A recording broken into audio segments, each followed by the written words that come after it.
The La Crosse Public Library Archives presents Dark La Crosse Stories, a series in collaboration with the La Crosse Tribune, featuring the seedier side of La Crosse, Wisconsin's history. These true stories are reflections of their time and place in history.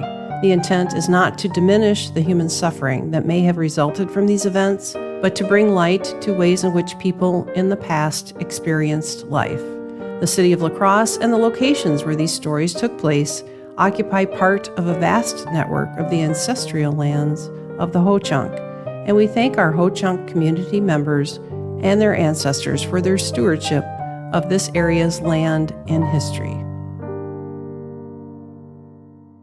John Weber had been chief of police in La Crosse for 5 years when, in 1913, he came face to face with one of the most famous criminals in the history of the Midwest. On the night of April 8th, we picked up this shabby drunk who was wandering downtown and put him in jail to sober up. Then I got a call from Henry Muth, who owns a saloon on Mormon Coulee Road. Said he'd seen an ad in the paper about some clothes that had been stolen from a boarding house on King Street. Muth said a stranger had traded those clothes to him in exchange for some drinks. The description of the stranger matched the drunk we have in jail. Wait till you hear the best part. Turns out this drunk guy just might be the biggest crook we've ever had in our little Hooskow. Pat Crowe. He made news all over the country in 1900 when he kidnapped the son of Omaha's biggest meat packer, Edward Cudahy. Pat Crowe was born in Iowa in 1869 to strict Irish Catholic parents. Crowe went to Omaha, Nebraska to attend Creighton College. He soon dropped out and started working in the Cudahy meatpacking plant. When I was 18, a relative got me off the factory floor by using his influence to get me a job as manager of the Cudahy retail store. That's where it all started. I began taking money out of the till. At first it was 50 cents at a time, and then it became $50 at a time. Once I had got the habit of easy money, it was easy money that I wanted. At the age of 20, Pat Crowe became an armed robber targeting brothels.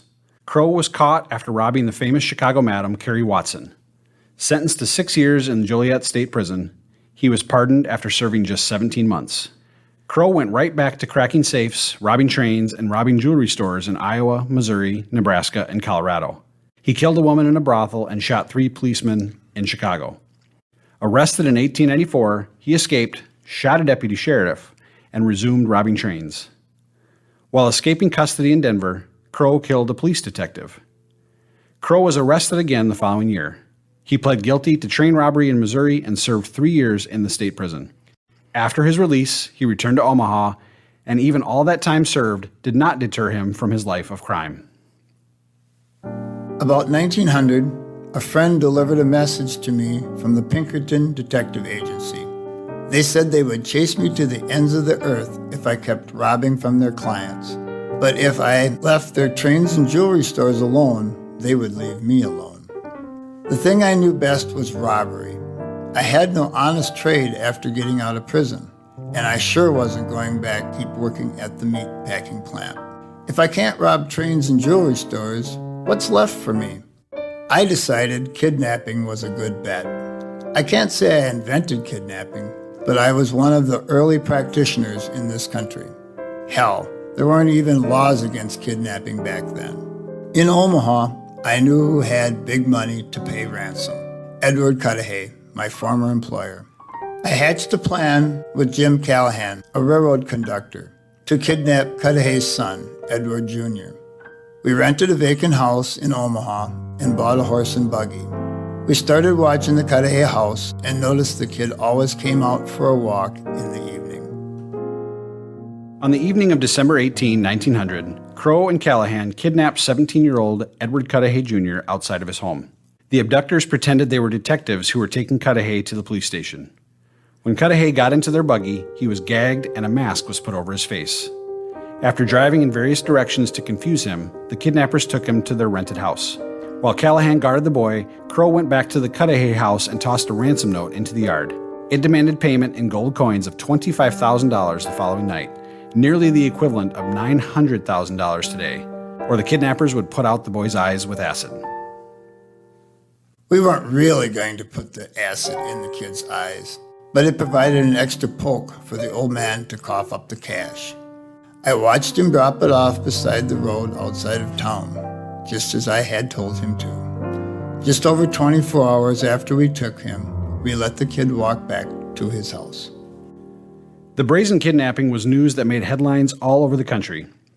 By the next day, because of a tip from a citizen, Omaha police already suspected Pat Crowe was involved in the crime. Edward Cudahy Sr. offered a $25,000 reward for the capture of the kidnappers.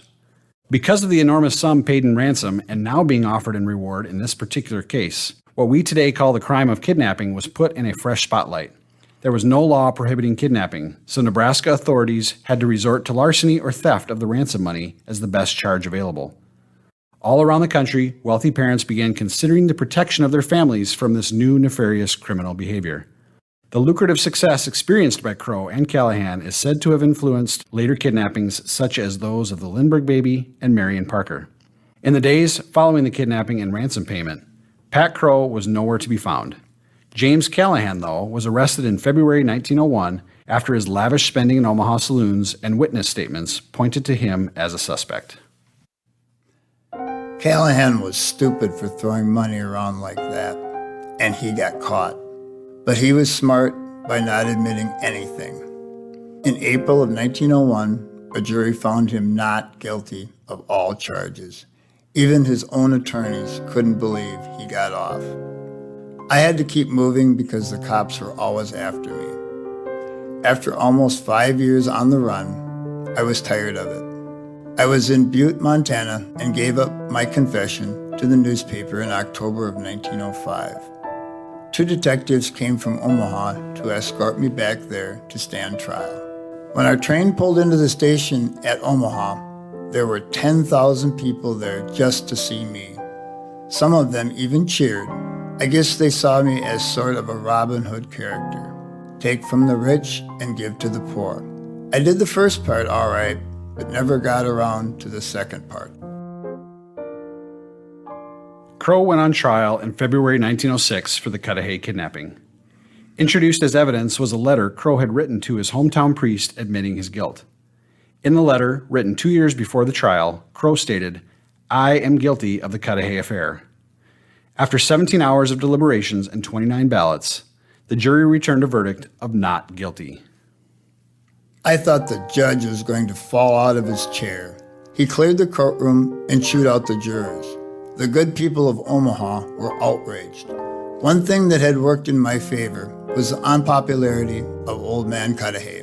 He made lots of money off the labor of common people in his meatpacking plants. He even brought in strikebreakers rather than pay better wages. Boys always go for trial by jury. In 1906, Crowe had a book published with 2 co-authors entitled Pat Crowe, His Story, Confession, and Reformation.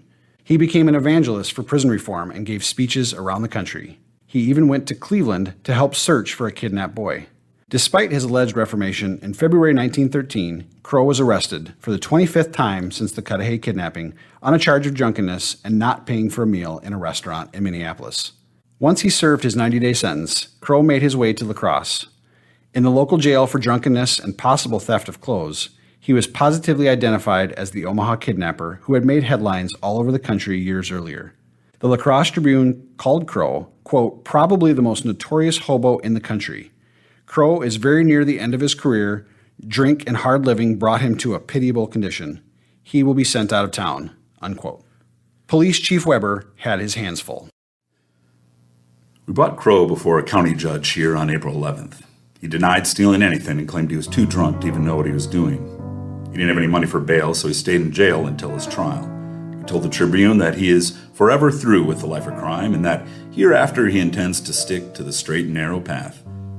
But privately, Crowe told me that he'd like to make one more big score before going straight for good. His dream had been to kidnap John D. Rockefeller for a huge ransom. He described to me the layout of Rockefeller's home and said he knew where every guard was.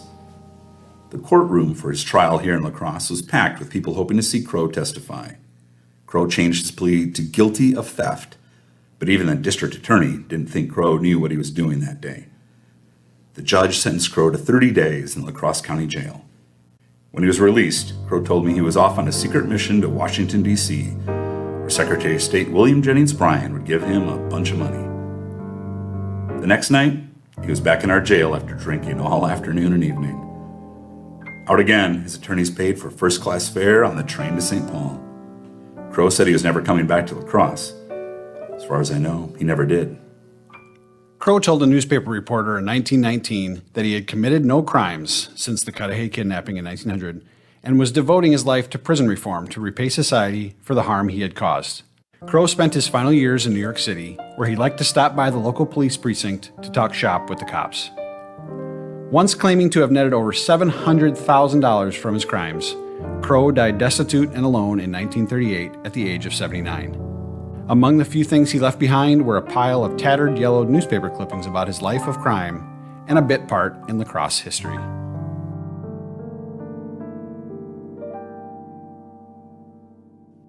And now I'd like to welcome in Jeff Rand, retired La Crosse Public Library Adult Services librarian, who did some of the initial research for this story.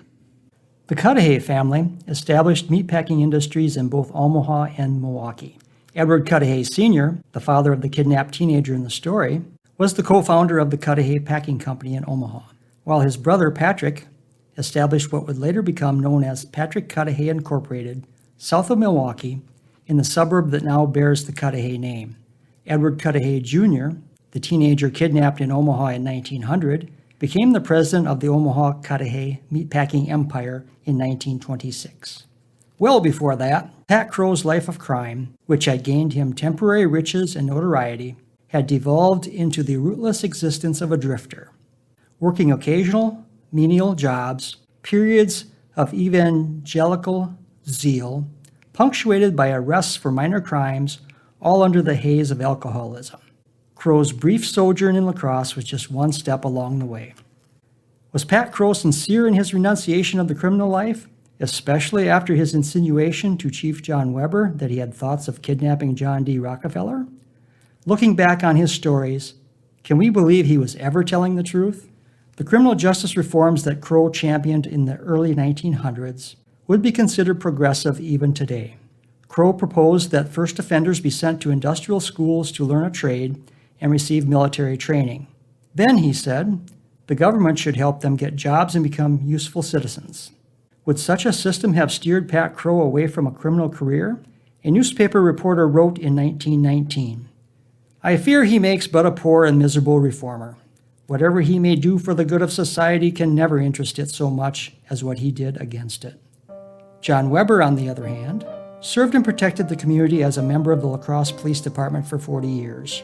He became police chief in 1907 and remained in that position for 31 years until he died after being hospitalized for 6 months due to an illness in early 1939. Thanks for listening.